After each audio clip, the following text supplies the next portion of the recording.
Oh, yeah. You can now transform your body and your life in the next 7 weeks, starting for free. Go to super7system.com.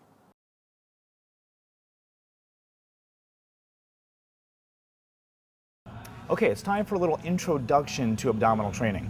Now, there's a lot of misinformation, there's a lot of misconceptions as far as training the abdominal region. I'm going to try to clear up some of that confusion before actually showing you the 3 different exercises that I have for abdominals. And first and foremost, I do have it split into 3 different sections. I have my DVD kind of menued so you have upper abs, lower abs, and obliques. And if you've noticed, they're all in quotations.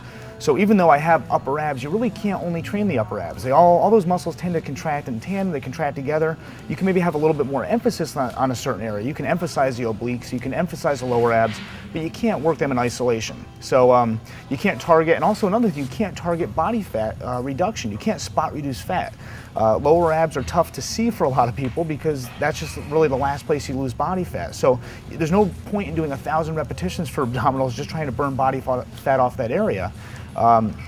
Actually, I've said this time and time again, the big muscle groups are what are responsible for burning body fat. So exercises like squats and leg extensions and leg curls and pull downs and rows and chest press, all those exercises are actually better exercises for burning body fat off the abdominal area.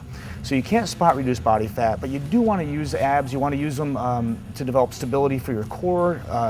Another issue right there. A lot of people tend to only focus on core training. They tend to do it first in their routine, but abdominals are used for almost every other exercise. They're used for stability already. When you're doing a lateral raise out to the side with dumbbells, you can't help but use the abdominals. So people spend so much time on the abdominals, you really don't need to put that much into them. You can use them at the end of a routine. They're already warmed up. They're already fatigued. You can just finish them off with one of the exercises I have in my menu. It's another important point. You don't want to work abdominals first in your routine. A lot of people want to emphasize their abdominals, so they do it first. They'll do like medicine ball or physio ball crunches with medicine balls. They'll do machines. They'll do things that really focus on the abs. The problem is if you fatigue your abs first before doing other exercises, you're probably going to strain something. Since abs do provide some stability to the spine, to that whole core section, if you train abs to fatigue, if you train them to failure, and then you go do, say, a set of squats. Your abs are fatigued, so your lower back's going to take more of the brunt of the workload, and you might be more likely to strain your back. So usually it's best to save your core training to the end of the workout program. Also, abdominal exercise should only involve trunk flexion. It should bring your sternum, your upper body, down to your pelvis. So basically you can think of your pelvic bone and your xiphoid process, the little notch there at the bottom of the sternum, bringing those 2 bones together.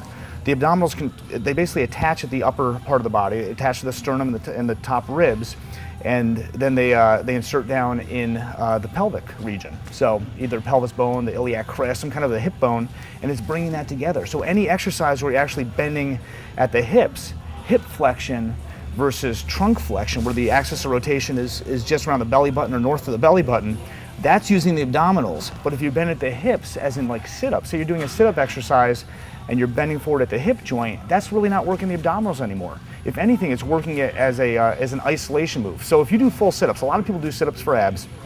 You're lying on the ground, you have your feet placed underneath a roller, or somebody's holding onto your feet for support, and you do a full sit-up. I don't care if you have your hands crossed over your shoulders, behind your back, or anything, but anything that bends your hip joint forward, you cannot help but use your hip flexors. The hip flexors are the muscles that attach to the top of the thigh, the femur, the thigh bone, and when you do a full sit-up, you can actually feel that muscle contract. You can't help but contract that muscle because that's actually what's pulling you up. It's actually like a spine up.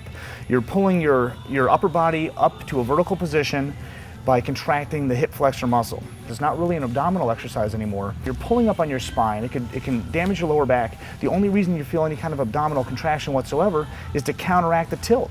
You're basically putting a lot of stress on the lower back, just like with doing leg lifts or leg raises, like those military type. You feel your abdominals contract just trying to counteract the tilt in your lower back, the arch in your lower back, so it's a safety mechanism. But the abdominals aren't really contracting. You're not getting any kind of range in motion change between the sternum and the pelvic bone when you're doing like a leg lift. And instead, when you're doing abdominals, you should actually bring those 2 points of the bones together. So, with all that being said, you don't have to worry about it too much if you do the 3 exercises I'm recommending, because I'm gonna basically tell you how to do things to bring your sternum and your pelvis together without injuring the lower back. So you can't spot reduce fat. You should do abs last in the routine. If you want to do all 3 different aspects of your abdominals in one day, that's great. Go ahead and do upper, lower, and obliques. Do all 3 at one time. So say if you don't have the oomph to do abs every single workout, save them to the next time and put them all together. That's fine. Some of the best abdominal training I've ever done for myself is training abs once a week. I'll go really, really hard once a week.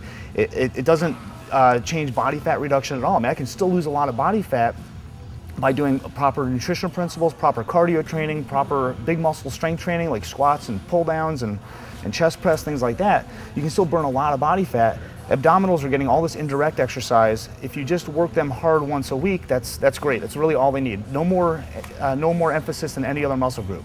So let's move on to 3 different exercises. You only have to listen to this part once.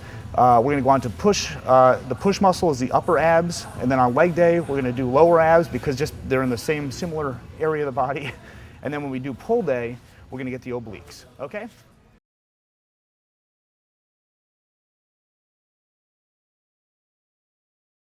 If you ever have any questions, comments, or concerns, please reach out to us at super7system.com. In health and with hope, aloha and mahalo.